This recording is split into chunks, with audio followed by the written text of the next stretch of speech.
Olá pessoal, tudo bem? Meu nome é Joel, né? O pessoal me chama de Joey, como nome artístico. Eu tenho uma empresa chamada Unique Entretenimento Digital, aqui em Salvador. E comecei a Unique, né, como uma empresa que oferece cursos na área de artes e computação gráfica, juntamente com o Rodolfo, que é o meu sócio até os dias de hoje, né? Então, começamos há um bom tempo atrás, na faixa de 2014, em Itapuã. E de lá para cá, fomos transformando a Nick, né? Hoje nós somos desenvolvedores mesmo de jogos. Então, nós começamos dando as aulas e sentindo a necessidade também de produzir. Aquela coisa, né? Aquela paixão de produzir jogos, né? Então, hoje eu sou diretor de artes da Unique.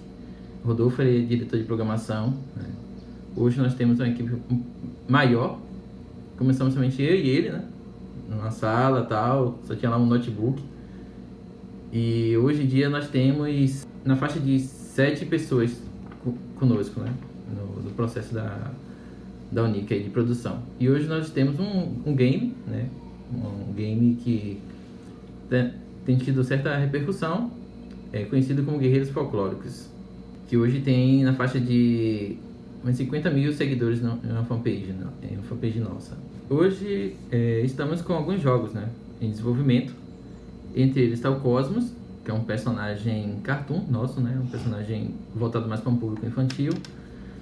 Estamos trabalhando também em um game com a cultura africana, né, mas ainda não foi divulgado essas características, né, do jogo.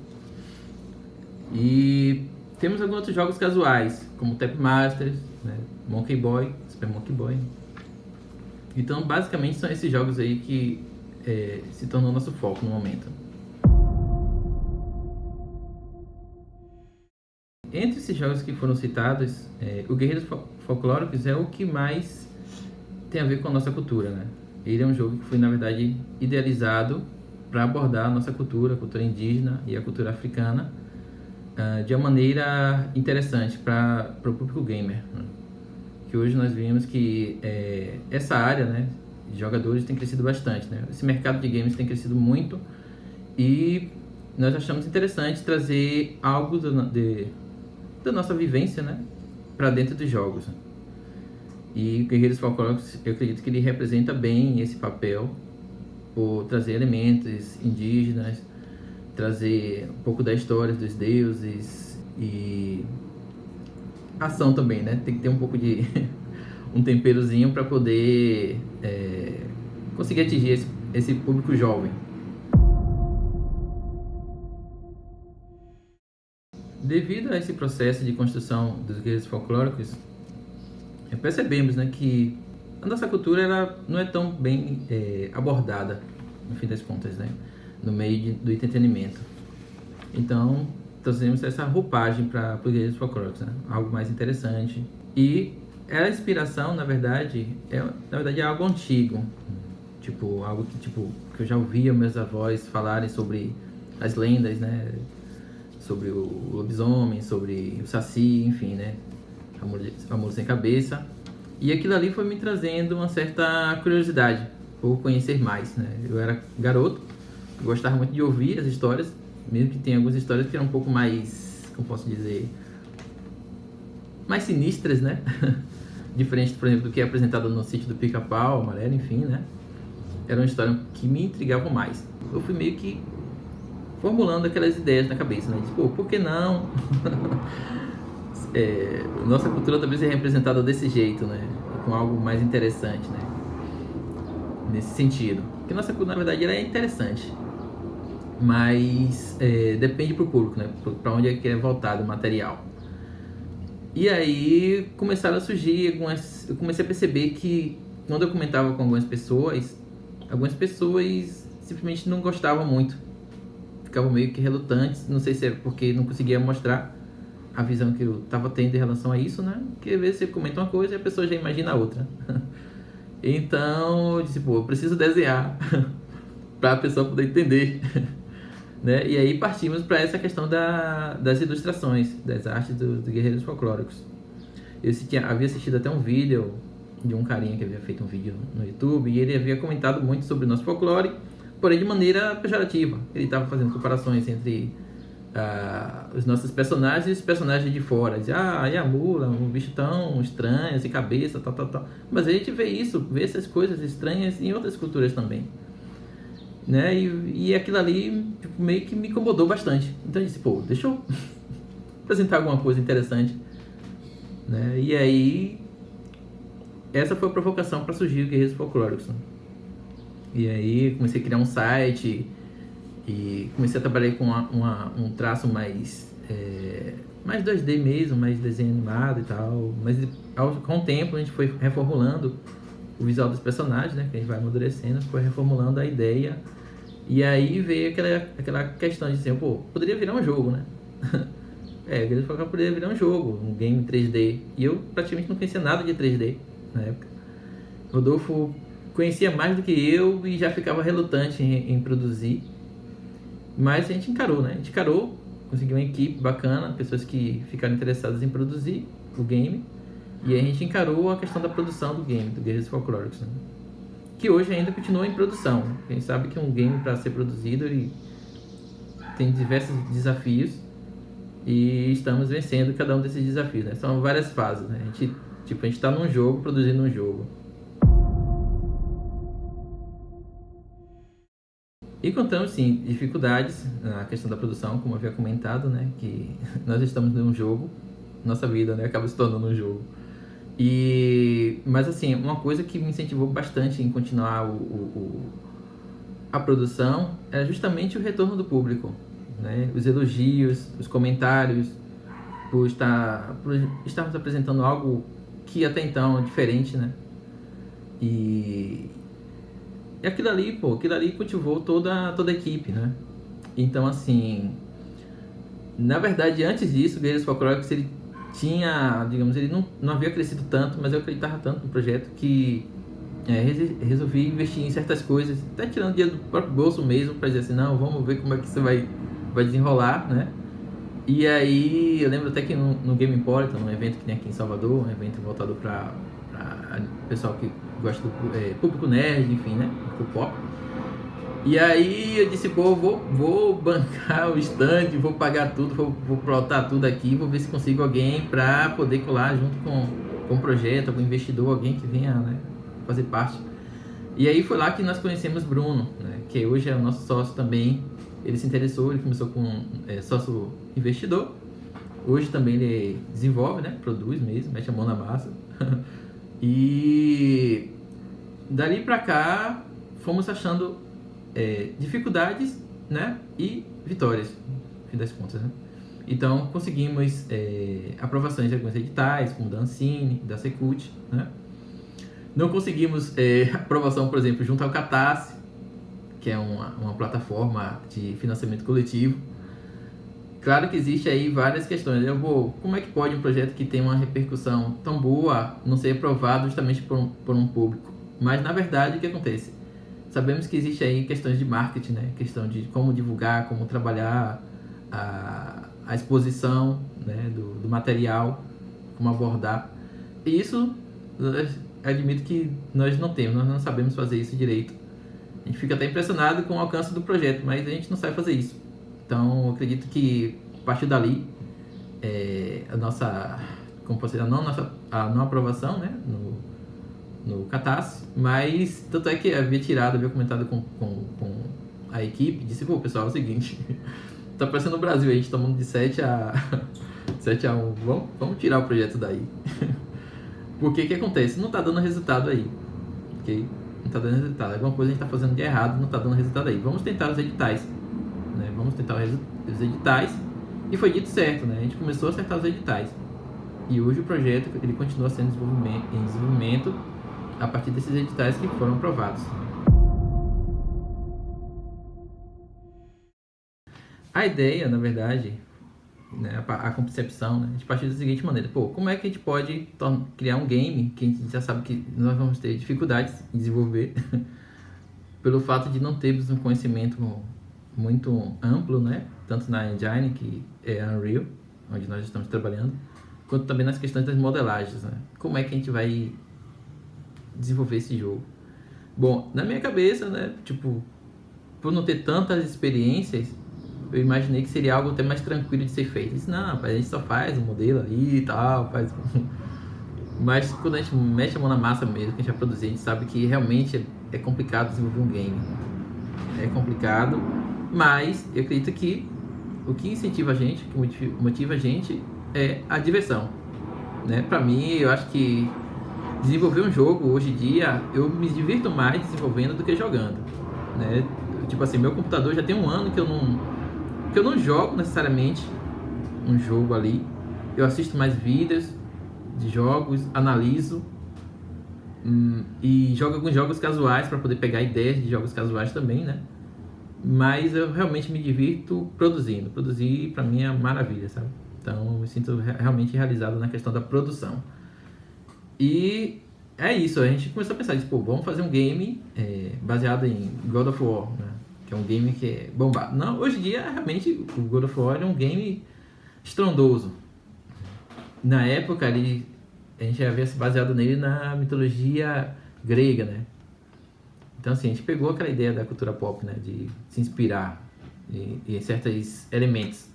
Então, a gente começou a dizer, pô, a gente faz um game onde a gente coloca o Cambaí, que é o personagem principal, né? Como um indígena, na verdade. Como um guerreiro poderoso, que tem habilidades especiais, como se camuflar, falar com animais, velocidade acima do normal, poder de cura, enfim, né?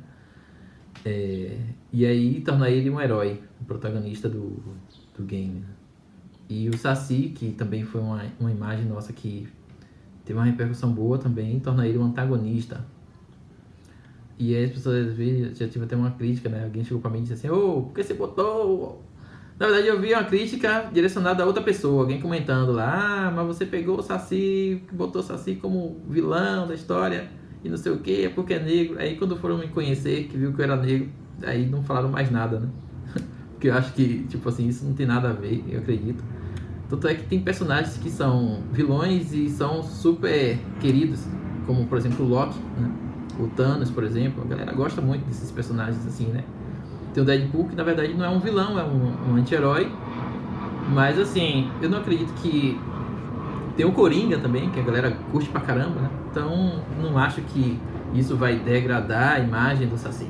Eu acredito que a gente conseguir dar uma potência a ele devido... Porque eu acredito muito que personagens vilões, eles têm uma personalidade muito forte e muito mais próxima com a realidade. Com os humanos, inclusive. Porque eles são... Eu sinto eles como mais verdadeiros do que os heróis altruístas, né? Porque eles, tipo assim, eles têm parte má e parte boa. Ele não é 100% má. Todo personagem dificilmente tem um personagem que é 100% mal. Ele tá tentando, tipo, resolver um problema a partir de outro problema, né? A partir de alguma coisa que ele acredita ser o certo a ser feito, né? Ou acredita ser o justo. Já o bonzinho, ele simplesmente faz bom o tempo todo, bom, e não vejo ninguém 100% bom assim, né? Então eu acredito que o vilão, ele tem algo a mais para trabalhar nele, assim, sabe? É uma personagem um pouco mais forte.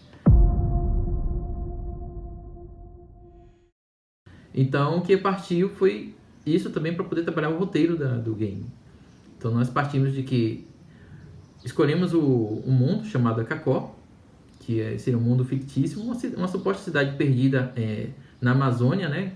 Conta algumas pesquisas que nós fizemos.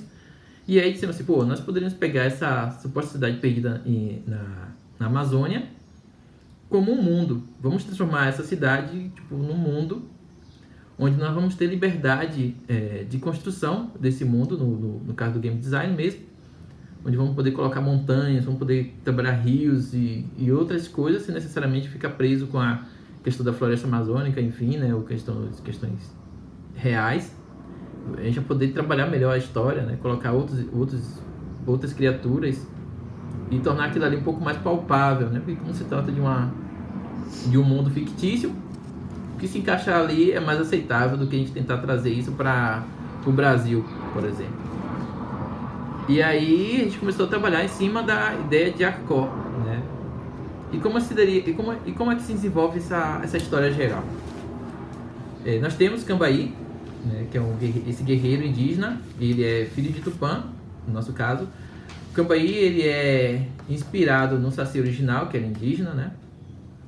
E ele foi, como posso dizer, designado a defender, a proteger Akakor.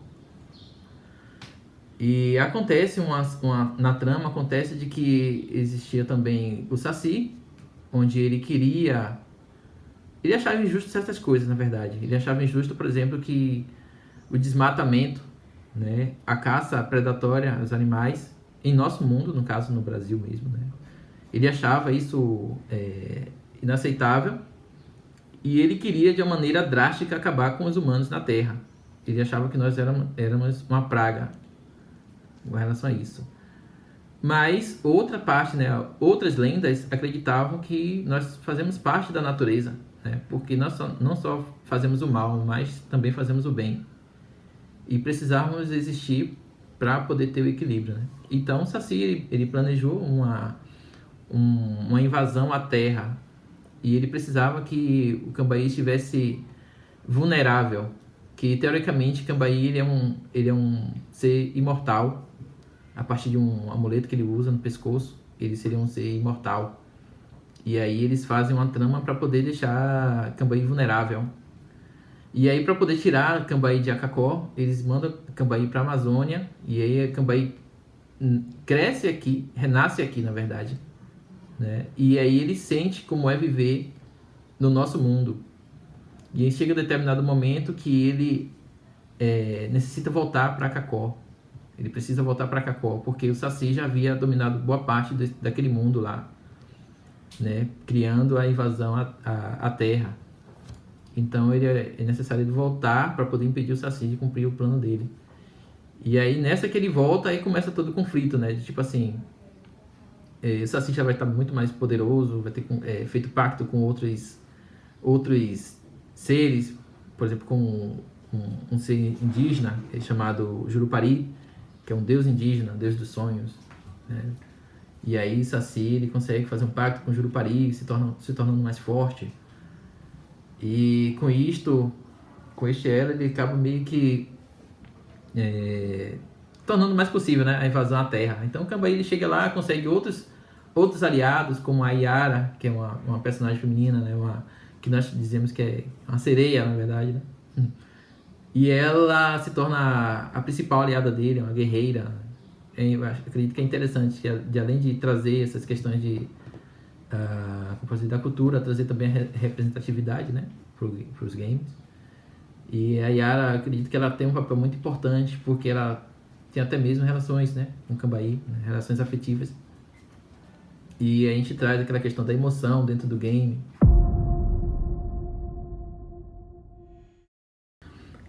Precisávamos saber como é que... Precisávamos ter um certo parâmetro para saber se estaríamos realmente agradando na questão da produção do jogo, né?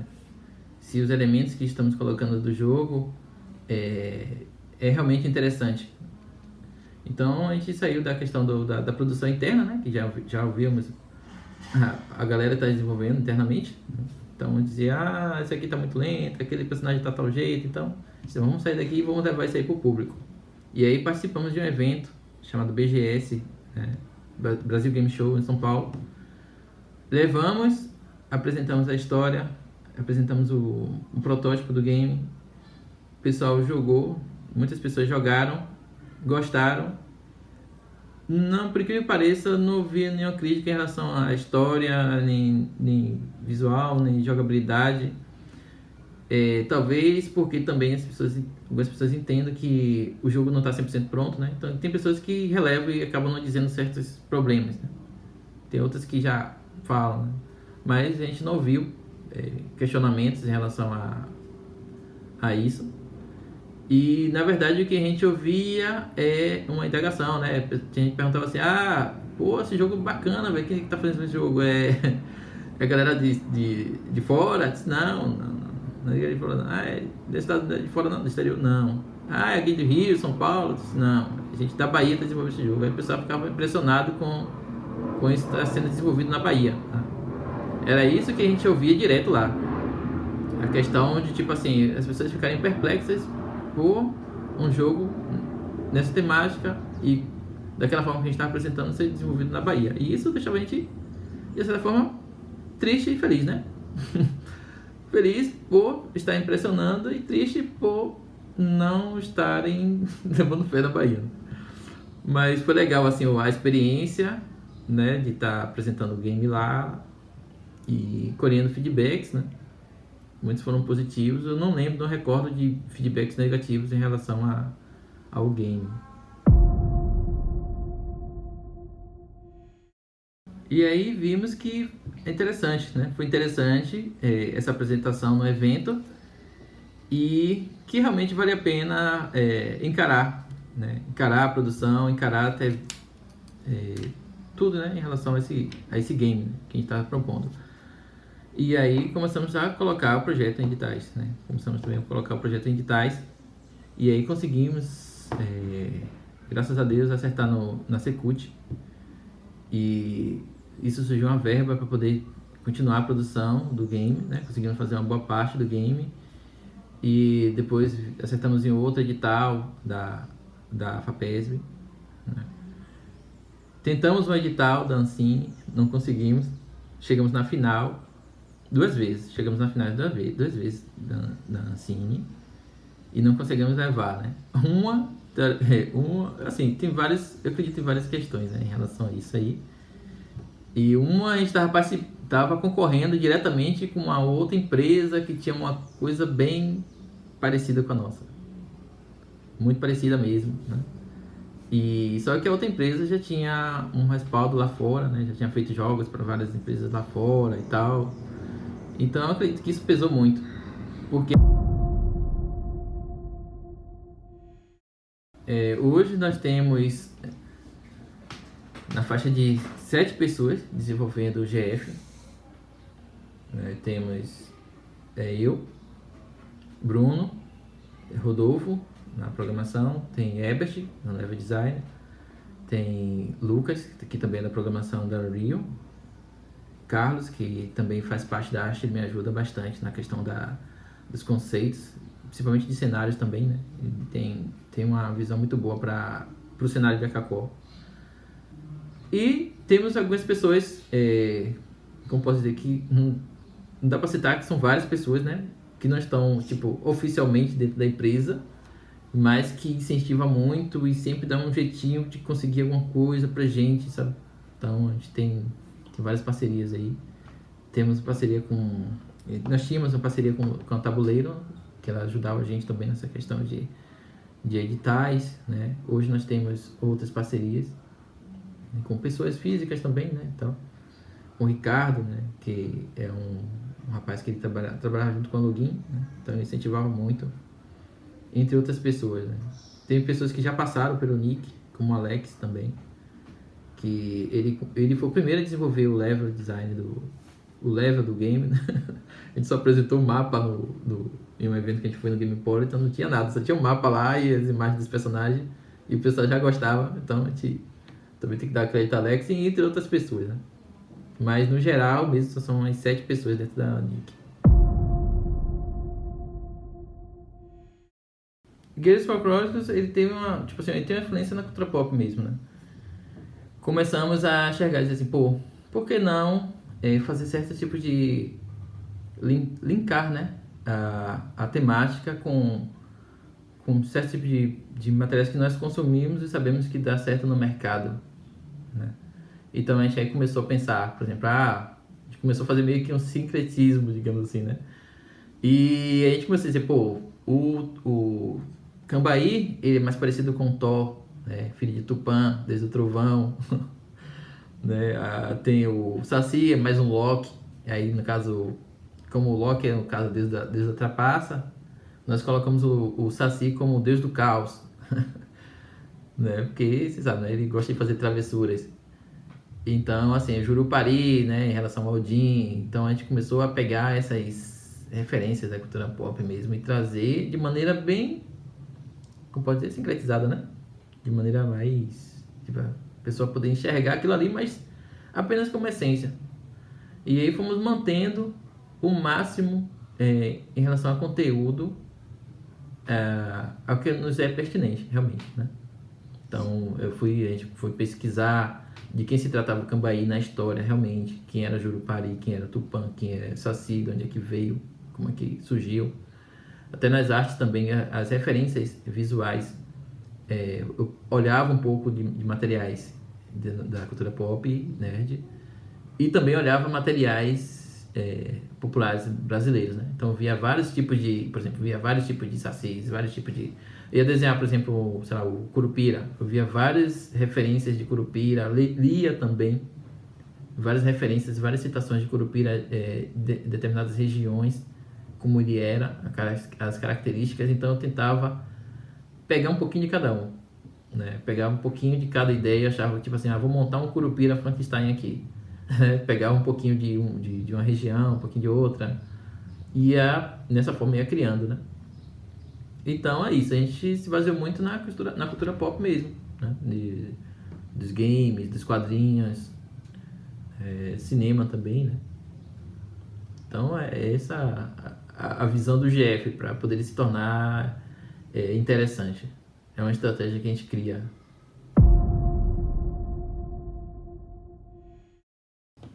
Na verdade, era um projeto antigo que já havia trabalhado as histórias dos guerreiros folclóricos. Na época, eu havia feito um site com os personagens, né? E a narrativa havia criado antes mesmo. E é claro que a gente, com o tempo, a gente foi acrescentando novos elementos, né? Por exemplo, no início mesmo do Guerreiros Folclóricos, o personagem principal era um capoeirista. Um capoeirista que tinha super habilidades fora do normal, etc, né? Então, e aí com o tempo, né? E os locais também onde se passava era outro, né?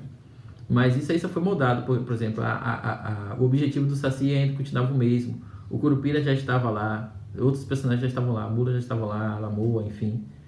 Os outros personagens já estavam lá baseado na história, né? Com os mesmos objetivos que tem ainda. Que seria aquela questão do meio ambiente, aquele conflito deles, né?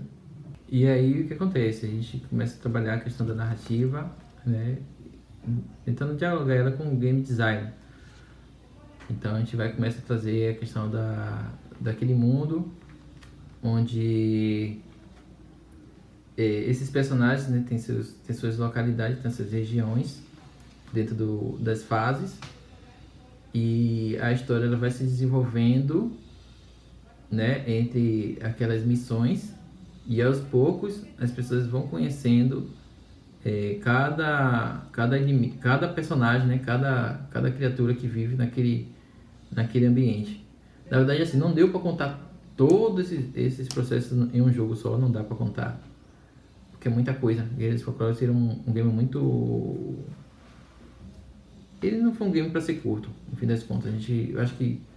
Não sei se isso assim, é um ponto negativo, mas acredito também que possa ser um ponto positivo, procurar os dois lados da moeda. Porque também a gente deu corda para ter bastante conteúdo, né? Apesar de não conseguirmos abordar tudo ao mesmo tempo. Mas o desenrolar é que a narrativa ela vai sendo apresentada aos poucos, de acordo com que a pessoa vai conhecendo os levels do jogo.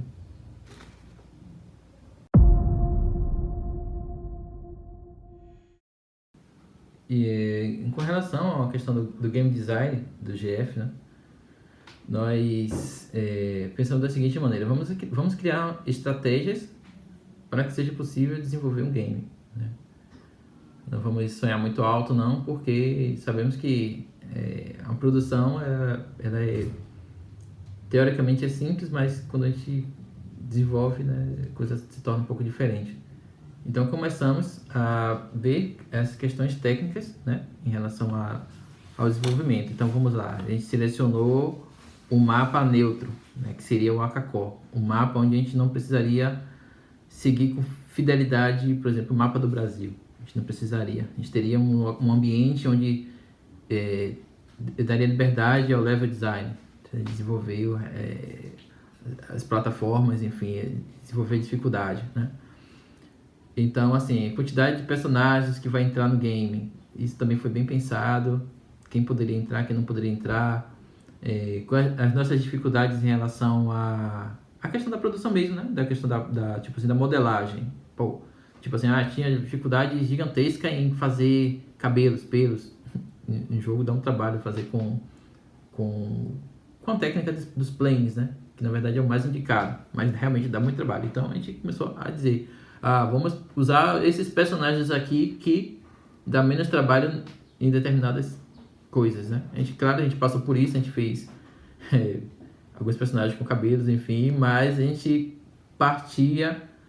esquivava um pouco de certos trabalhos técnicos que poderia levar muito tempo da gente fazendo, né? E mesmo assim a gente conseguia manter a história ainda dentro de um padrão. O bacana é que tudo fluía de maneira que se encaixava. No fim das contas, a gente sempre conseguia encaixar a dificuldade do game design com o enredo. A gente conseguia contornar sempre de maneira interessante, né? Então, tipo assim, surgia um problema, o pessoal trazia para mim. E aí, como eu conhecia mais a história, dizia, pessoal, é o seguinte, isso aqui não tá podendo ser desse jeito, coloca desse jeito que na história ele vai fazer assim, assim, assado e vai encontrar tal coisa e tal. E quando eu pensava que não, toda a descrição continuava coerente com a questão do game design. Então, assim, na verdade é uma constante troca de bolas, né? A gente toca a bola, o pessoal faz um pouquinho, traz de volta, né? A gente prepara, a gente escreve toda a questão do GDD, a gente preparou todo o GDD, só que a gente sabe que é muito difícil levar o GDD 100% igual até o final de todo a produção, né? Surgem várias dificuldades pessoais, financeiras, enfim, né? Que acaba influenciando no que a gente idealizou no GDD. Por mais que a gente não queira, mas acaba influenciando de um jeito ou de outro. E a gente sempre procurou contornar essas questões, né? Na questão do game design. Então, eu acredito que um dos elementos principais do game design foi trabalhar num mundo onde possa ter dado maior liberdade a desenvolvimento dos levels.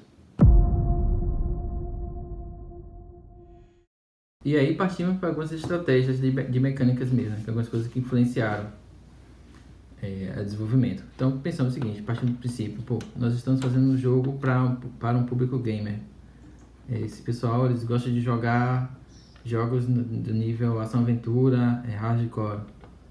Esses jogos, eles têm estilos de câmera de tal forma, eles atacam de tal maneira, os inimigos se comportam de tal maneira, né? Então nós fomos captando esses elementos que nós vimos nesses jogos, né, inspirados, que foram inicialmente, né, inspirados, e fomos analisando e tentando trazer isso para dentro do jogo. Então nós colocamos, por exemplo, que o personagem principal ele já começa com um machado, e aí esse machado também tem uma história cultural, que é o Koyeré, o nome do machado, que é um machado indígena, um machado de guerra.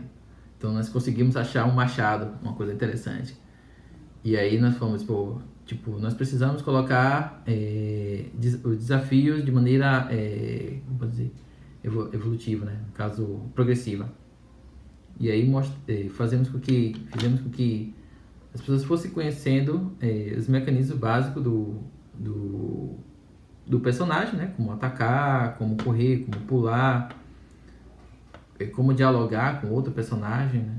E aí nós fomos primeiro criando essa estrutura básica do jogo, né? Primeiro garantir o básico para depois talvez colocar coisas complexas, como por exemplo escalar, como o nadar, o mergulhar, né? Então nós começamos a colocar mecânicas dentro do jogo. Uma outra coisa interessante dentro dessas mecânicas foi inserir um segundo personagem, um companion, um personagem que vai ajudar ele. Então, tipo assim, a pessoa não se sente só jogando. temos a Yara, né? Revelando logo aqui para vocês. Mas nós temos a Yara. A Yara é uma personagem que acompanha o personagem principal em determinado momento, não todo jogo, mas ela em determinado momento entra uma IA, né, inteligência artificial, onde a Yara tá ali atacando, guerreando também junto com o Cambaí, conversando, né? E isso faz com que o jogador não se sinta só, né? E engraçado que, por exemplo, o God of War mesmo, esse novo, ele coloca um personagem assim, né, que é o filho de Kratos. E essa ideia de colocar a Yara já veio já antes disso, né? E aí a coisa meio que coincidiu. Né? A gente pensou assim, pô, por que não colocar um personagem que vai acompanhar o personagem principal, que vai resolver as coisas, né? Então, são elementos assim que a gente acha interessante na hora do desenvolvimento, né? E, no caso, como posso dizer? O norte era isso, né? Era preparar algo que realmente tivesse cara de um game com experiências que o jogador já teve antes, mas com a nova roupagem, né? O personagem principal, ele se chama Cambaí, ele é um guerreiro indígena, né? Ele tem poderes sobrenaturais e ele foi destinado a proteger Akakor, inicialmente a proteger Akakor, que é o mundo onde ele teve a origem dele, né? Temos outros personagens que ajudam ele nesse conflito, que é a Yara, né, que é a companheira dele, é uma guerreira também, e tem poderes voltados para... Mas, tipo assim, ela parece mais uma sereia. E temos um lobisomem chamado... Ele é baseado no lobo guará, chamado Nauru. Ele tem uma aldeia de lobos guarais, né? Ele é uma tribo de lobos guarais. E o interessante desse personagem é que, por exemplo, assim, no lobisomem americano, que a gente conhece aqui quando a culpa da pessoa perder o controle é atribuída à parte animal do humano. Já no nosso jogo, na nossa concepção, a culpa é voltada para a parte humana dele. Então, quando ele perde o controle, ele fala sobre a parte humana dele, e não como uma parte do lobo-guará, né? Porque nós sabemos que o lobo-guará, na verdade, é um animal mais dócil, né? E ele vive naquela aldeia, né? Aquela aldeia que é uma aldeia pacata. Apesar de ele ser um guerreiro, mas na essência dele, eles são seres mais pacatos. E isso eu acredito que isso tenha ficado interessante nessa abordagem diferente, nessa desconstrução. Tem outro personagem bem bacana que é um aliado também, que é o Caipora. Nós temos o Curupira e o Caipora. Em algumas regiões, o Caipora e o Curupira, algumas pessoas consideram como a mesma criatura. Só que eu consegui achar um jeito e percebi que em certas regiões essas duas criaturas são diferentes. Tem semelhanças na forma de agir, mas são diferentes. Então, uma eu baseei, o vilão eu baseei no Mico-Leão Dourado, o Curupira. E aí fiz um rival dele, que é o Caipora, né? E aí, tipo assim, algumas coisas que são de ruins vão sendo atribuídas ao Curupira, quando na verdade quem fez foi o Caipora. Ou, ao contrário, quem fez na verdade foi o Curupira, né? Então, eu acho isso interessante, essa questão de fazer as rivalidades. A Yara também tem uma rival, uma inimiga, uma antagonista, que é a Alamoa, que ela também seduz os homens, ela fica ali entre o mar e tal, ela consegue seduzir os homens e fazer perversidades, né? Então, temos vários tipos de rivais. Do Cambaí, o antagonista é o Saci, né? E... deixa eu ver o que mais. Temos uma criatura bacana que enfrenta os lobisomens, que é o chamado Mapinguari, que é uma criatura gigantesca, como se fosse um tanque gigantão, e ele destrói a aldeia. Ele é como se fosse um predador natural dos lobisomens, né? Então ele chega lá na aldeia, sai detonando tudo, perde o controle, e aí as pessoas eles têm que impedir a criatura de acabar com tudo, né? Então, e ele também tem uma origem indígena, né? Então ele tem uma origem indígena por trás do personagem. Então a gente foi meio que trabalhando personagem e um pouquinho do background de cada personagem, de onde é que surgiu, como é que ele surgiu, né? E quem é o rival dele, qual ligação ele tem com aquele mundo. E é assim, dessa forma.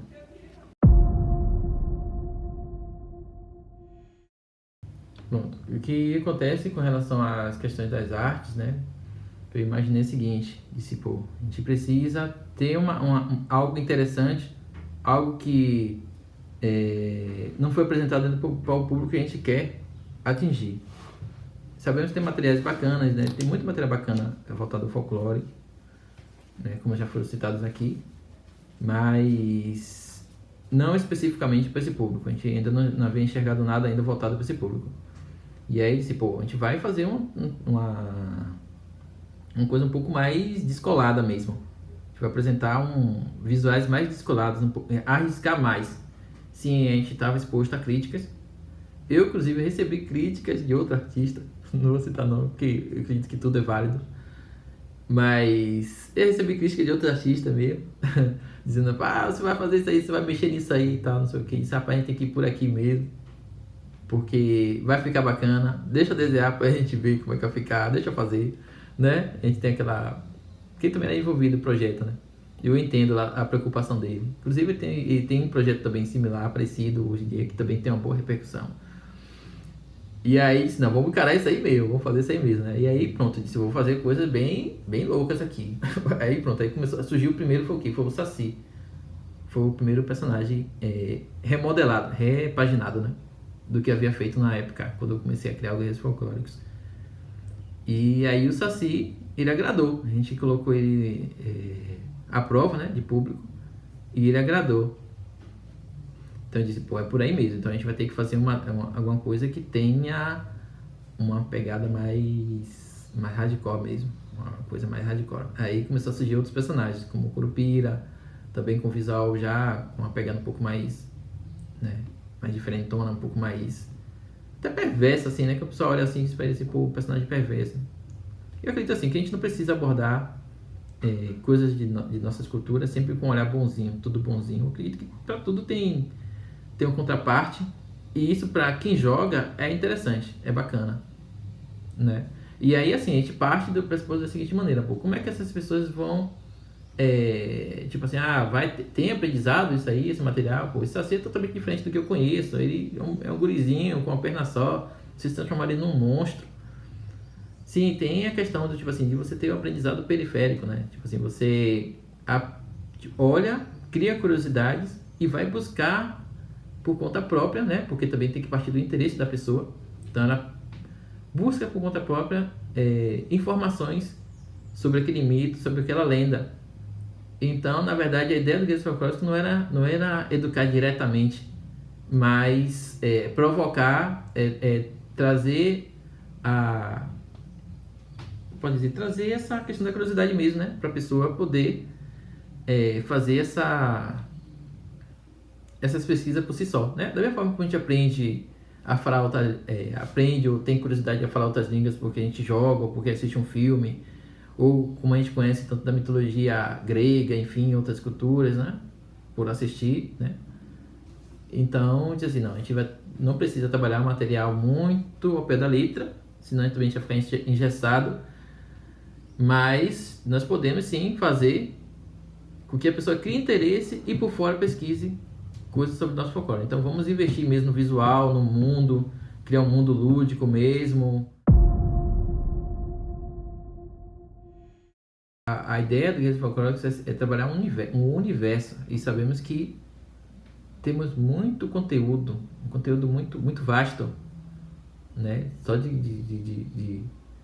da cultura africana, da cultura indígena, enfim, nós temos bastante conteúdo a serem abordados, e o GF ainda não conseguiu abordar tudo, né? A nossa pretensão é realmente abordar tudo, né? Fé em Deus, se tudo der certo, a gente possa vir abordar bastante coisa sobre guerreiros folclóricos, né? Mas assim, em relação à construção do mundo, a gente pensou também em fazer uma coisa mais compacta, né?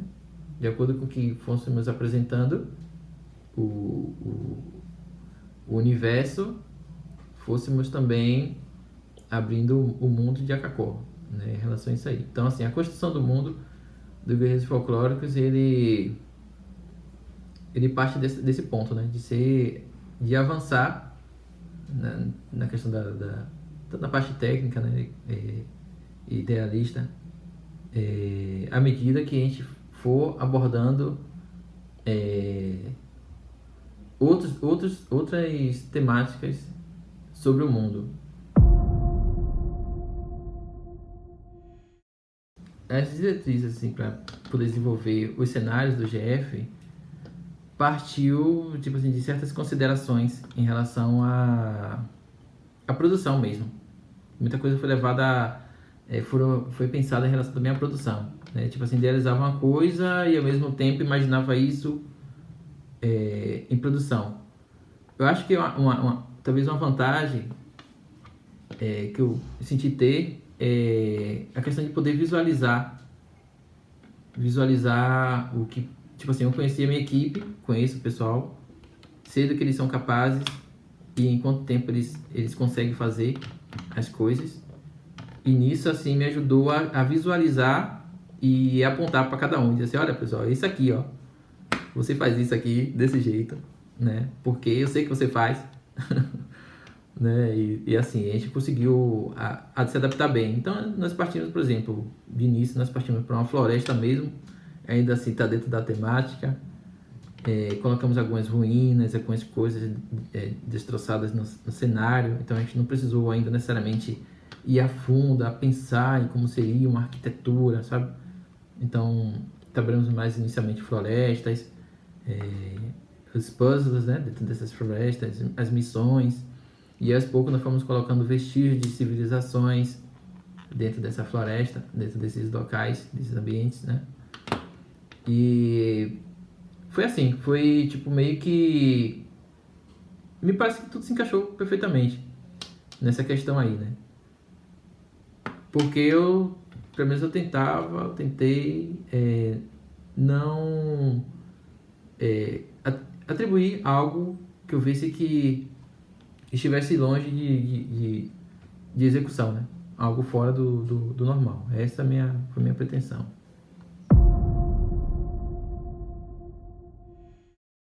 Nós também estamos, na verdade, correndo atrás das questões do sound design. Não temos ainda tudo definido em relação ao som, mas buscamos elementos que tragam aquela sensação de algo realmente indígena, né? Algo cultural, mas que tenha uma pegada um pouco mais descolada, né? Estamos conversando com alguns parceiros nossos, né? Por exemplo, o Vaz, o estúdio Vaz, que começou inclusive fazendo o primeiro áudio nosso, né? E a gente está tentando ver uma forma de encaixar, na verdade, essas questões aí de sound design. Então, na verdade, ainda o game não tem um sound design especializado para ele, mas o ideal é que ele venha a ter os sons mais voltados mesmo para essas questões que remetem à natureza, remetem à cultura mesmo, né?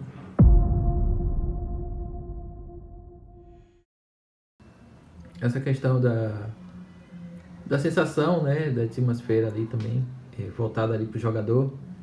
A gente imagina assim que ele entre naquele mundo de Akakó, que ele sinta que ele está num território que conhece parcialmente, por se tratar de lendas brasileiras, né? A gente espera que ele se identifique com aquele mundo, que ele acha interessante ali, né? As batalhas, os enfrentamentos das criaturas, que ele sinta que está realmente jogando um jogo brasileiro, mas que como posso dizer, com elementos de coisas que ele gosta de jogar, né? É essa a sensação que a gente quer que o jogador venha a ter, que ele fique satisfeito, né? Que ele fique satisfeito, que ele vai jogar e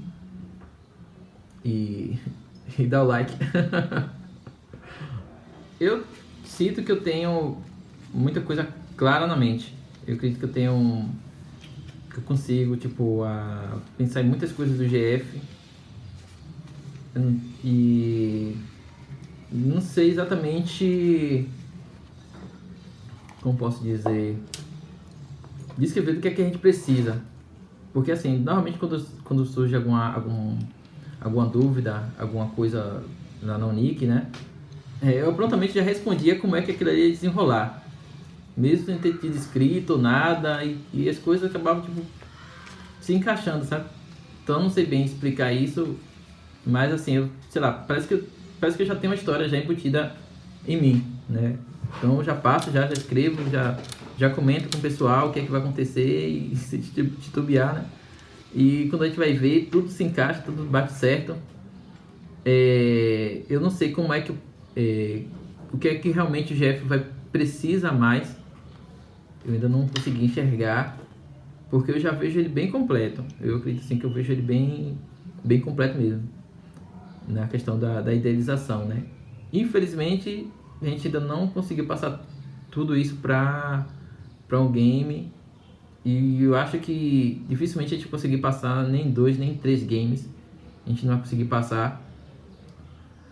E o que eu tento, o que eu vou tentar fazer, né, pelo menos, é tentar enxugar, tentar pensar de maneira mais compacta para poder abordar todo esse universo dos guerreiros folclóricos dentro dos games, né, que a gente vem a desenvolver, né. Se Deus quiser, se a gente conseguir desenvolver os outros os outros episódios, né, aí eu devo trazer essa opção aí. Da gente conhecer a atmosfera, mas acredito que no momento eu não sinto falta de nada assim no GF, nada, tipo, eu acho tipo que tá completo, do meu ponto de vista ele tá bem completinho, mas ainda não consegui passar isso em nenhum tipo de mídia.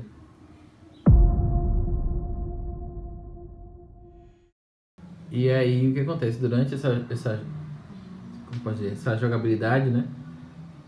Que é onde o jogador se sinta imersivo ali, ele venha a sentir também uma certa progressão. Então ele vai coletar itens, descobrir como é que coleta esses itens, de que maneira eles são usados, vai conhecer personagens, vai entender como vai ser instruído, né, a como fazer determinadas tarefas dentro do jogo, né, e assim, a gente acredita que ele vai ter essa progressão, né, dentro do jogo, que ele vem a ter, né. Então assim, a gente não fez nada muito complexo, não tem nenhum sistema muito complexo dentro do jogo. São sistemas básicos, mas a gente tentou de maneira de fazer com que esses sistemas eles variem em determinados momentos. Então, tipo assim, a gente faz combinações, por exemplo, nessa determinada parte ele vai correr mais, então vai empurrar mais coisas, vai poder escalar mais coisas, então em determinada área ele vai usar mais o mergulhar com o correr, ou mergulhar com o empurrar, né? Então a gente tentou meio que a gente definiu as mecânicas, e aí de acordo com determinados lugares a gente fez essas misturas, né? Então aqui ele usa isso e isso, usa mais isso e aquilo, né? Claro que ele tem a liberdade de fazer outras coisas, mas ele, tipo assim, para resolver os problemas do jogo, ele vai ter que ter mais daquelas ações, né? E aí lá atrás, lá nos tutoriais, né, ele vai percebendo aos poucos de como utilizar essas ferramentas, esses controles, né, esses comportamentos. E a partir do momento que ele vai treinando esses comportamentos, esses desafios se tornam um pouco mais complicados, né? Então, por exemplo, vai chegar um momento onde ele vai ter que, por exemplo, empurrar um local, correr para um outro determinado lugar e empurrar enquanto a outra parte não volte para aquele ponto que ele havia empurrado. Então ele vai ter que ter uma maior habilidade na questão do controle, né? Então a gente foi meio que criando essas dificuldades com base também nos controles, né? Da jogabilidade mesmo. A princípio, nós fizemos uns testes, né, em relação a essa questão do balanceamento e da curva de aprendizagem, né? Nós fizemos uns testes, verificamos se é interessante aquele comportamento, né? Fizemos testes internos mesmo, por enquanto. Testes entre os desenvolvedores, né? De se aquilo tá legal, se não tá legal. E se essa curva de aprendizagem está interessante, né? E aí fomos anotando, né? Esses testes aí.